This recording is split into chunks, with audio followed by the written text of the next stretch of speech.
One of the biggest mistakes that I see business owners make at every stage of their business is not knowing who they're talking to. This often looks like they're trying to talk to everyone, but the thing is that when you're talking to everyone, you're actually talking to no one. Customers out there, when they're choosing a brand to buy from and to build a relationship with, they're looking for that personal connection. Think about the products, the services, the brands that you love the most, and think about the connection you feel with them and how they feel like they are made uniquely for you. That's what you want your business to do for someone as well. So it's incredibly important at every stage of your business to understand who your dream customer is, who your ideal client is. This is going to help you all along your business. If you're at the point where you're trying to narrow down your ideas to know which one to move forward with right now, knowing exactly who your audience is going to help you make that decision.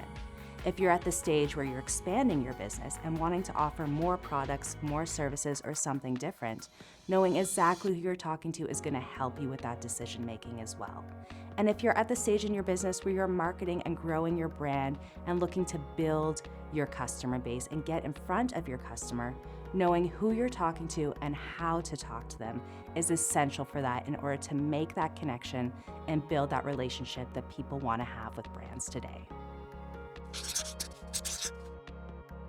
One of the things that can be so challenging about choosing your client, choosing your customer, is that there can be a lot of fear or anxiety around that notion. It can feel really limiting. On the one hand, it can feel like really limiting our potential audience, limiting our potential income. If we're only selling to this person, what about all these other people? But the thing is that when you choose your audience, you choose the people, there's enough of them out there. There's no shortage of people who are right for you, for your business.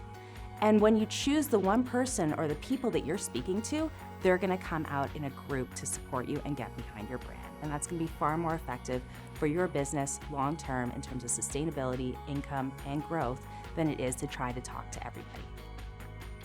One of the other really limiting feelings around it can feel like you're boxing yourself in. If we're only providing this very specific service or product for this audience, what about all the other things I'm passionate about? What about all the other things that I want to do? But the thing is that choosing your audience is a starting point for your business right now.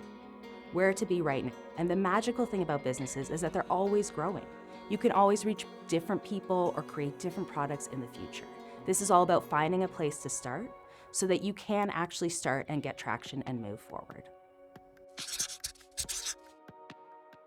When it comes to figuring out your dream client and your dream customer, there's 3 questions you can ask yourself that are really going to help you in that process. What do you love doing? Like love doing so much that you want to wake up and do it every single day. I always use the example of my financial advisor because he literally wakes up in the morning and reads financial journals, which is something that I can never imagine myself doing.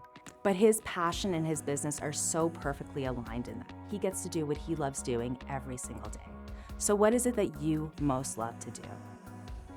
Question number 2 is, what are you doing when you feel happiest and most filled? Are you creating? Are you problem solving? Are you making fitness plans for people? Are you cooking for people? What is that thing for you that you actually truly love to do in a way that makes you feel fulfilled? So I had a yoga instructor years ago who I still think about because he was by far the best yoga instructor I ever had. Not because he loved yoga, but because he loved teaching yoga.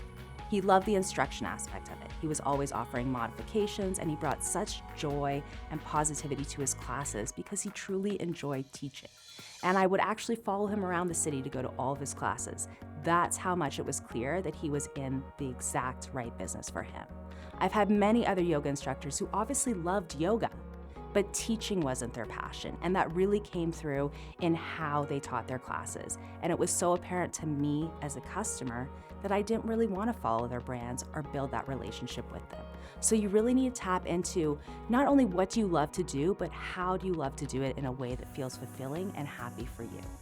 Question number 3 is really identifying who you love working with. Who do you want to spend every day with? Who do you want to build that relationship with? This is your business. And these are people who you're going to be spending day in and day out with in some way or another. So you really need to figure out, who do you love working with? I worked with a fitness coach who, once she identified that who she loved working with were women who are motivated to get healthy and improve their fitness for fitness sake, she was able to clarify her offerings, clarify her marketing, and build a business around that. That's the power of this question. Number 1, Choosing who your dream client is not about limiting yourself or your potential. Number 2, choosing who your dream client is a game changer for your business. Number 3, really choosing who you speak to and who you want to build your business for is going to really help you cut through a lot of that overwhelm that can come from making business decisions. And number 4, use these 3 questions as often as you need to really narrow down who your dream client is for your business.